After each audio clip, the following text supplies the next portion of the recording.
네, 서동수의 글로벌 마켓 리더 메리츠 정금증권 서동수 대리와 함께하겠습니다. 안녕하십니까? 예, 안녕하세요. 네.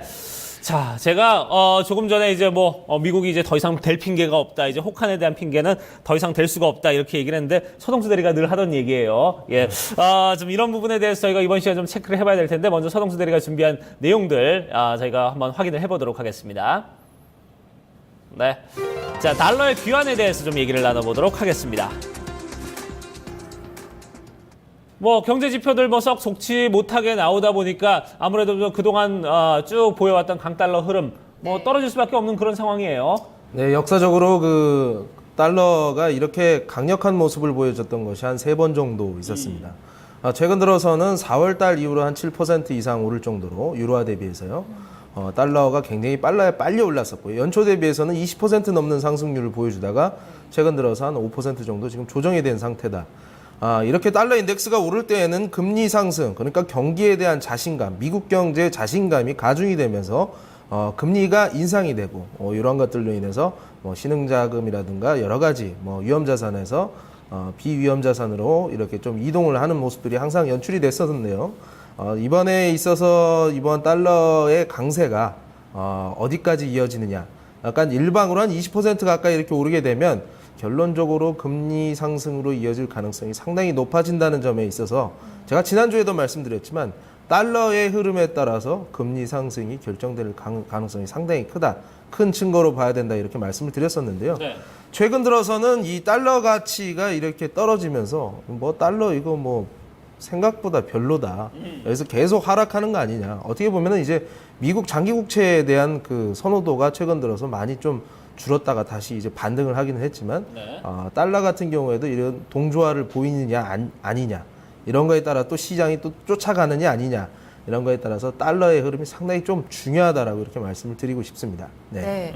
1분기 동안에 이 달러 인덱스를 살펴보면은 거의 100포인트까지 올라가는 그런 모습을 보였었거든요. 맞아요. 또 맞물리게 되면서 이 유럽 쪽에서 양적 완화를 또 시행하게 되면서 이 달러가 주요 통화 대비 굉장히 좀 강세 흐름을 보였습니다. 지금 살펴보면 거의 93포인트 선까지 내려와 있는 상황입니다. 이런 부분들 금리 인상 시기와 상당히 좀 밀접한 관련이 있다라고 얘기를 해주셨는데 자세한 이야기 좀 살펴주시죠. 예, 그 CNN 머니에서 이제 얘기하면은 왜 달러가 이렇게 많이 떨어졌느냐? 제가 아까 말씀드렸지만 유로화 대비해서 7% 정도, 그리고 또 파운드화 대비해서는 6% 정도 떨어졌고 달러 인덱스 자체도 한 7% 정도 지금 떨어져 있는 상태인데 왜 떨어졌냐? 네. 1분기 미국 경제 지표가 상당히 좋지 않았다. 펀더멘털에 대한 의구심이 상당히 컸다라는 점에서 이런 달러의 가치에 조정이 있었다. 이러한 것은 바로 금리 상승, 그러니까 페드의 금리 인상의 시기가 뒤로 밀리는 것이 아니냐라는 기대감을 조금 이렇게 좀 가중을 시켰다라고 이렇게 보시면 될 것 같고요. 여기서 이제 하지만 이제 9월에 이제 에코노미스트 이렇게 그 서베이 한 거를 보니까 한 70% 이상이 9월을 지금 점치고 있더라고요. 그래서 만약에 금리 인상이 진짜 이루어진다고 한다면 실질적으로 비교적 빠르게 반등할 가능성이 있다. 그래서 최근의 하락은 일시적이다 이렇게 표현을 하고 있고요. 그리고 사실 최근에 유럽에 호전되는 지표로 인해서 유로화 강세가 달러 약세를 끌어냈다. 그래서 2분기에 하락을, 그러니까 유로화가 하락 전환할 가능성, 그러니까 달러의 강세에 대해서 얘기를 하지 않았지만 이럴 가능성이 상당히 크다라고 이렇게 얘기를 했고요. 로이터에서도 비슷한 맥락으로 1분기의 경제 지표가 상당히 좋지 않았기 때문에 달러 약세를 가져왔지만 2분기의 펀더멘탈이 좋아지면서 올라갈 것이다. 약간 달러 강세에 대해서는 적극적으로 얘기를 하지 않았습니다. 경기가 2분기엔 회복할 것이다. 유로화가 1분기 대비해서 그러니까 전반기 대비해서 하반기는 좀 강세가 누그러들지 않겠느냐. 이것은 바로 시사하는 바가 달러가 다시 우리가 정고점 근처까지 갈 수 있는 상황이 이루어질 수 있지 않겠느냐라는 것을 암시하지 않았나 이렇게 보고 있습니다. 그렇군요. 자, 일단 1분기가 워낙 좀 좋지 않았기 때문에 2분기에서는 어떤 기저 효과를 보일 것이다. 그렇다면 이제 몇 퍼센트 정도 좀 떨어졌던 이 달러 다시 한번 회복될 가능성이 높다. 좀 이렇게 좀 얘기의 어떤 외신들의 반응인데, 자, 그렇다면 어떻게 소동수 대리도 그렇게 보고 있습니까? 어떤 2분기 정도에는 다시 달러가 다시 원위치로 올라갈 것이다. 이렇게 보고 있나요? 어떻습니까? 일단 그러니까 미국 경제가 얼마나 좀 회복을 하느냐, 1분기 대비해서 얼마나 빠른 속도를 보이면서 올라가느냐에 따라서 그게 달려있다. 지금 결론을 내기는 쉽지 않습니다. 네. 사실 제가 1분기, 그러니까 지난 하반기부터 1분기까지 해서 유가 하락이 상당히 많이 떨어지면서 인플레이션 목표치를 맞추기가 상당히 어려운 상황이 계속 재현이 됐었다라고 네. 말씀을 드렸었는데, 하지만 지금은 40불 대비해서 유가, 그러니까 WTI 기준으로 해서 40불에서 60불까지 지금 올라서면서 저점 대비해서 30% 정도 올라오는 상황. 네. 이렇게 되면 인플레이션 목표치, 아까 어떻게 보면 옐런 총재께서 계속 항상 그 말씀하시는 것 중에서 제일 모자란 부분들이 뭐 고용도 아니고, 고용은 뭐 계속 좀 뭐 경제 참여율이 낮다고 하겠지만 뭐 고용, 그러니까 비농업 고용 뭐 이런 쪽에서 약간 좀 쇼크가 나오기도 했었습니다만, 실업수당 청구 건수라든가 실업률 같은 경우에는 계속 호조되는 모습들을 좀 보여주고 있었다는 거죠. 그렇지만 특히나 이 인플레이션, 요 이제 소비자 물가 상승률이라든가 코어 인플레이션이라든가 이런 것들은 지금 2%를 전혀 달성을 하지 못하고 있는 상황이다.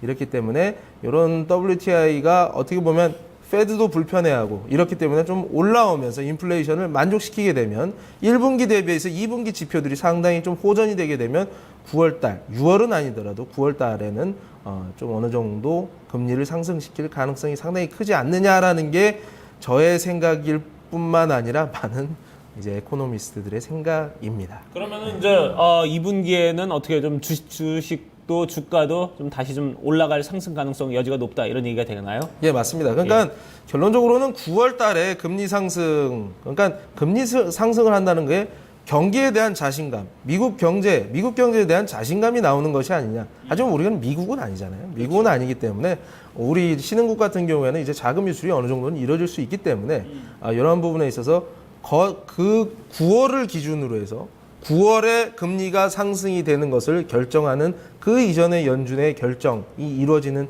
시기 이전까지는 우리가 주식시장의 상승을 한번 계속 점쳐볼 수 있는 구간이 아닌가라고 이렇게 생각을 하고 있습니다. 네. 올해에 대한 그림을 좀 그려주셨습니다. 다시 한번 달러 강세 2분기 지표 호전에 따라서 복귀될 것으로 흐름을 짚어주셨고요. 이와 함께 9월로 점쳐지고 있는 기준금리 인상, 그 전까지는 이 주식시장의 흐름을 조금 더 기대해보자라는 전략 드렸습니다. 자, 다음 이슈로 넘어가 보도록 하겠습니다. 자, 두 번째 이슈는 상해에서는이라는 주제를 가지고 상해 증시에 대해서 좀 얘기를 나눠보도록 하겠습니다. 자, 금리 인하 이후에 바로 중국 시장 즉각적인 반응을 보였습니다. 지난주 물론 이제 금요일엔 약간 좀 주춤하긴 했습니다만 일주일 내내 계속해서 좀 좋은 흐름을 이어갔던 중국 증시예요. 어땠습니까? 예, 그러니까 2주 전에 한 6% 정도 상해 증시가 좀 조정이 있었다가 네. 전주에 목요일까지만 하더라도 한 5% 정도의 상승을 좀 보여주다가 또 금요일 날 또 이렇게 좀 하락을 하면서 주간 기준으로는 한 2% 정도밖에 반등을 못하는 모습들을 좀 보여줬었는데 네. 사실 이 구간에서 여기 이제 상해 증시의 그 모멘텀이 상당히 사그라드는 게 아니냐라는 의심을 할 수 있는 구간이 되지 않을까 싶어요. 그래서 여기서 한번 좀 말씀을 드려야 될 것 같다는 생각 때문에 좀 팔로우업을 드리고요. 어쨌든 뭐 저 차트 나갔나요 혹시? 제가 지금 말씀드리는 점 중에 아직 안 나갔습니다. 네, 한번 보시면 예. 예, 여기가 굉장히 좀 중요한 구간입니다. 우리가 이제 4,100에서 한 4,500 정도를 이제 중국 모든 증권사라든가 이제 뭐 한국에서도 사실 한국산 레포트가 거의 여기를 이제 카피를 하는 경우들이 상당히 많은데, 예. 4,100에서 4,500 요 사이를 보거든요. 그래서 어떻게 보면 지금 상당히 좀 어중간한 지금, 지점입니다. 그래서 여기서 만약에 조정이 오게 되면 우리가 어떻게 대처를 해야 되냐, 아니면은 뭐 상승을 하면은 뭐 대처할 필요는 없겠죠. 그렇죠. 그렇지만 네, 이런 부분에 있어서 제가 좀 말씀을 드리고자 합니다. 네, 저희가 이 고점을 달릴 때 지난주 그리고 지지난주에 고점 이야기를 하면서 토종 대리님이 그 원인으로서 이번에 그 IPO 자금, 신주 물량 부담에 대한 흐름 때문에 조정을 받았었다라는 얘기를 해주셨는데 그때 당시에 크게 우려할 만한 흐름은 아니다라는 얘기를 해주셨어요. 건강한 조정이다.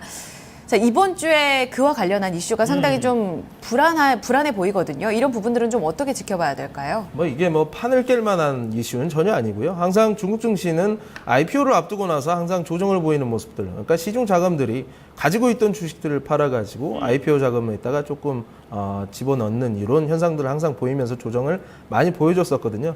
이번 주에 이제 22여 개의 기업들이 IPO를 좀 예정하고 있다는 측면에서 3조 위안 정도 가까이 되는 상당히 큰 자금들이 증시에서 빠져나가는 게 아니라 증시에서 IPO 자금으로 좀 활용될 가능성이 상당히 크고 실질적으로 이런 것들이 지수 좀 조정으로 지금 이어진 상태라고 좀 보시면 될 것 같습니다.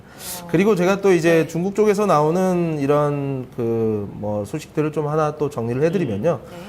4월 달에 들어서 사실 제조업 관련된 지표들이 상당히 조금 턴을 하는 모습들을 좀 보여주고 있습니다. 우리가 뭐 항상 보는 뭐 PMI라든가 ISM 이쪽으로서는 뭐 산업 생산률이라든가 이런 쪽으로는 우리가 계속 좋지 못한 모습들을 우리가 확인을 했었지만 4월 달에 이제 광공업 생산, 광공업 생산 증가율이 5.8%로 나왔다. 그러니까 3월 달에는 음액값이 나왔었거든요. 근데 이제 뭐 이번 달 같은 경우는 4월 달 같은 경우에는 저번 달 같은 경우는 첨단 기술 산업 10% 이상 이렇게 상승하는 모습들. 그리고 1월에서 4월 어떻게 보면 이게 중국 경제, 그러니까 중국에서 사회상을 좀 보여주는 사회상이라기보다는 뭐 세상이 좀 변하는 이치를 중국에서 보여주는 부분들이 아닐까 생각이 드는데 인터넷 소매 판매가 1월에서 4월 이 총 판매액 자체가 40% 이상 늘어났다. 그래서 실질적으로 중국의 지금 인터넷 인구가 상당히 좀 많이 늘어나고 있다라는 점, 이런 거는 좀 우리가 투자 아이디어로 좀 가져가도 될 것 같은데, 어쨌든 경기 부양책 금리 인하 상당히 좀 많이 하지 않았습니까? 지난주에도 2개월 만에 금리 인하를 했었는데요. 아직도 금리 인하 그리고 지준율 인하에 우리의 룸은 굉장히 많이 남아 있는 상태. 이런 정책들이 중장기적으로 중국 증시를 계속 이끌어갈 거라는 확신은 저는 강하게 하고 있습니다. 그래서 2분기에는 이런 지표들까지 나오게 된다고 한다면 상당히 좋은 모습들이 좀 기대되지 않겠느냐, 이렇게 말씀을 드리고 싶습니다. 네, 아직까지도 외신 쪽에서는 이 지준율을 1%, 그러니까 여러 번에 나눠서 1% 가까이 좀 떨어뜨릴 거다라는 얘기들을 계속해서 해주고 있습니다. 서동수 대리 역시 경기부양책 2분기에 다시 한번 좀 강한 모멘텀이 될 것이다라고 얘기를 해주셨는데, 앞서 첫 번째로 짚어주셨던 이 IPO 신주 물량 부담 같은 경우에 그러면 미리 좀 그 물량이 좀 소화가 됐다라고 봐야 되는 걸까요? 수급적으로 그럼 전혀 좀 부담을 느끼지 않아도 되는 건지. 수급적으로 부담이 된다고 한다면 이번 주도 약간의 조정은 올라올 수가 있을 것 같습니다. 네. 굉장히 이게 테크니컬한 부분에서 지금 제가 설명을 드리는 거라서 어쨌든 결론적으로 중국 지금 펀더멘탈은 전혀 중장기적으로 그림은 부셔진 게 전혀 없다고 보시면 될 것 같고요. 네. 전 저점 수준 4,100포인트에서 4,200포인트 정도에서는 좀 다시 재반등을 하지 않겠느냐. 6월 달에 MSCI EM 지수 편입이라는 굉장히 좋은 호재를 우리가 가지고 있습니다. 이런 것들이 실질적으로 일어나지 않는다고 하더라도 기대감으로 인해서 중국 증시는 빠르게 회복할 가능성이 상당히 크다라고 말씀드리겠습니다. 네. 네. 자, 그래요. 뭐 지금 이번 주에 혹시나 뭐 어떤 유동성 문제로 인해서 일시적으로 좀 조정을 받을 여지는 있습니다만, 그래도 차차 이런 부분 좀 회복이 될 것이다. 큰 어떤 흐름에는 문제는 없을 것이다 하는 게 서동수 대리의 의견이었습니다. 자, 그러면 저희가 중국에 대해서도 이렇게 좀 얘기를 나눠봤고요. 글로벌 마켓 리더 여기서 이제 얘기를 마무리를 짓도록 하겠습니다. 지금까지 메리츠 종금증권 서동수 대리와 함께 얘기를 나눴습니다. 고맙습니다. 예, 감사합니다. 네.